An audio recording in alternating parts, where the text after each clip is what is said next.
नमस्कार. स्पर्धा परीक्षांमध्ये इंग्रजी व्याकरण हा एक असा विषय आहे जिथे अगदी छोटे छोटे शब्द सुद्धा आपले मोठे गुण मिळवून देऊ शकतात किंवा घालवूही शकतात.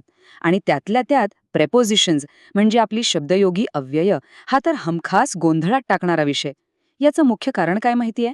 आपण अनेकदा मराठीतून इंग्रजीत थेट भाषांतर करायचा प्रयत्न करतो, पण इंग्रजीचे नियम जरा वेगळे आहेत.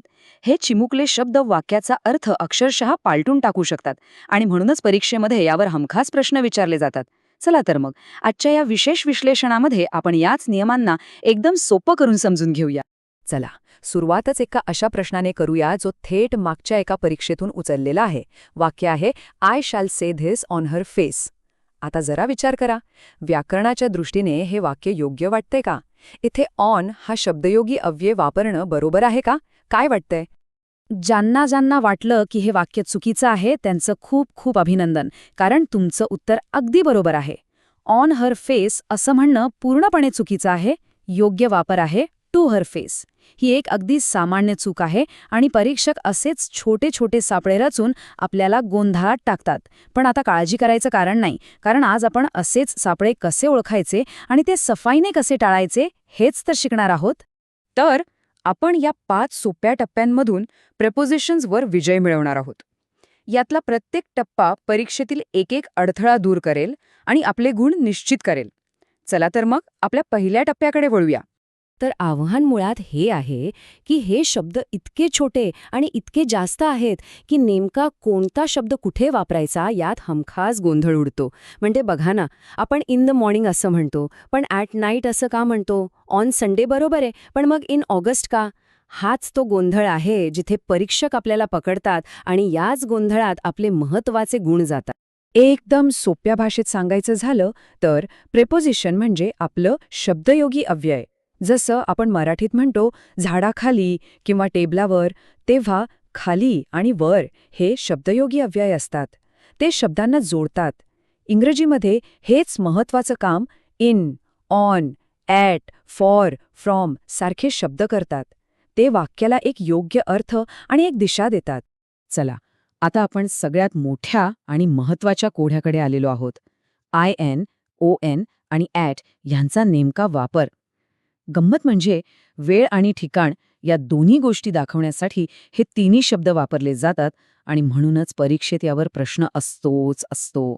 चला, हे अवघड वाटणारं कोडं आज कायमचं सोडून टाकूया. बरं, आता हा चार्ट खूप महत्त्वाचा आहे, त्यामुळे यावर थोडा वेळ देऊया आणि नीट समजून घेऊया. डावीकडे बघा, वेळ आणि ठिकाण असे 2 भाग आहेत. आधी आपण वेळेची ओळ पाहूया. ॲट वापरतात घड्याळातली अगदी अचूक वेळ सांगण्यासाठी, जसं की at 6 PM, at midnight. On वापरतात कॅलेंडरमधले दिवस किंवा तारखांसाठी, जसं ऑन मंडे, ऑन 26 जानेवारी. आणि इन वापरतात मोठ्या कालावधीसाठी, म्हणजे महिने, वर्ष किंवा ऋतू, जसं in August, in 1990, in summer. आता हाच नियम ठिकाणांना कसा लागतो ते पाहूया.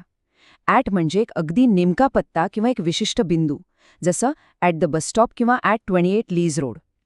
ऑन म्हणजे एखाद्या पृष्ठभागावर किंवा रस्त्यावर, जसं ऑन द टेबल किंवा ऑन MG रोड. आणि इन म्हणजे एखाद्या बंदिस्त जागेत किंवा मोठ्या परिसरात, जसं इन द रूम किंवा इन पुणे.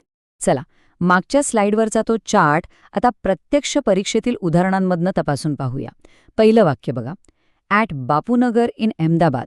आता बापूनगर हे अहमदाबादमधलं एक लहान विशिष्ट क्षेत्र आहे म्हणून तिथे ॲट आलं, आणि अहमदाबाद हे एक मोठं शहर आहे म्हणून तिथे इन. दुसरं वाक्य, ॲट 28 लीज रोड. हा तर एक नेमका पत्ता आहे म्हणून ॲट. तिसरं, ॲट 6 PM ही घड्याळातली अगदी निश्चित वेळ आहे. आणि चौथं, इन 1980 हे एक वर्ष आहे म्हणजे एक मोठा कालावधी म्हणून इन. पाहिलात तो एक चार्ट किती उपयोगी आहे? ठीक आहे, आता आपण दुसऱ्या प्रकारच्या सापळ्यांकडे वळूयात. हे नियम गती म्हणजेच मूव्हमेंट आणि 2 किंवा अधिक गोष्टींमधील संबंधांशी म्हणजे रिलेशनशी निगडीत आहेत. इथेही खूप सामान्य चुका होतात, पण त्या आपण सहज टाळू शकतो.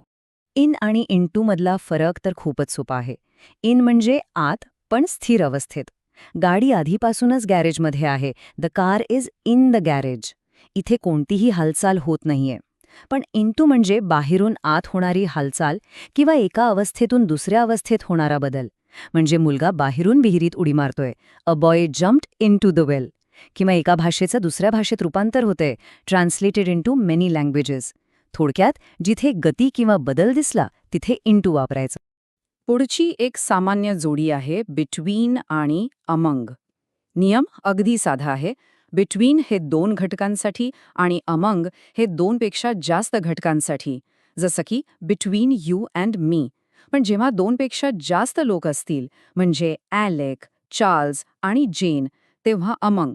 पण इथे एक महत्वाचा अपवाद आहे, जो परीक्षेत हमखास विचारला जातो. जेव्हा 2 पेक्षा जास्त पण प्रत्येक घटक हा स्वतंत्र आणि निश्चित असतो, तेव्हा बिटवीन वापरले जाते. जसं की a treaty was signed between the 3 powerful nations. इथे 3 देश हे स्वतंत्र घटक आहेत. त्यामुळे नियम फक्त संख्येचा नाही, तर त्या घटकांच्या निश्चिततेचा पण आहे. सिन्स आणि फॉर यामधला गोंधळ टाळण्यासाठी ही मराठी हिंट कायम लक्षात ठेवा. सिन्स म्हणजे पासून, जे वेळेचा एक निश्चित बिंदू म्हणजेच पॉइंट ऑफ टाइम दाखवतं.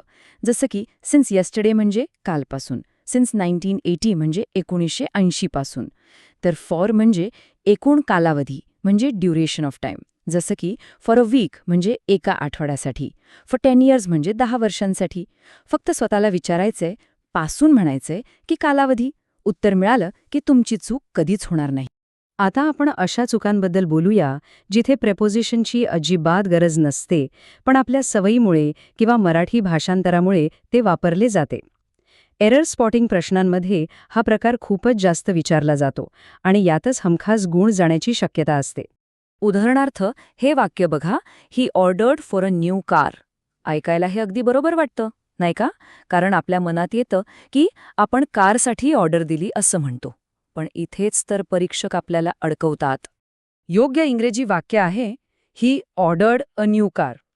ऑर्डर या क्रियापदानंतर फॉर लावायची गरज नसते. इंग्रजीमध्ये अशी काही क्रियापदं आहेत जी आपल्यासोबत कोणताही प्रेपोजिशन घेत नाहीत.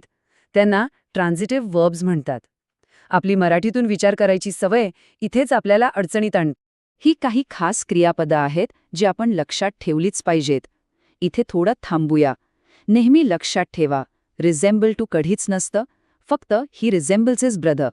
इन्व्हेस्टिगेट इनटू नाही, फक्त the police investigated the case. Reach at daily नाही, फक्त वी रीच डेली. आणि हो, एंटर इनटू द रूम हे बरोबर आहे, कारण तिथे गती आहे. पण एंटर इनटू डिटेल्स हे चुकीचं आहे.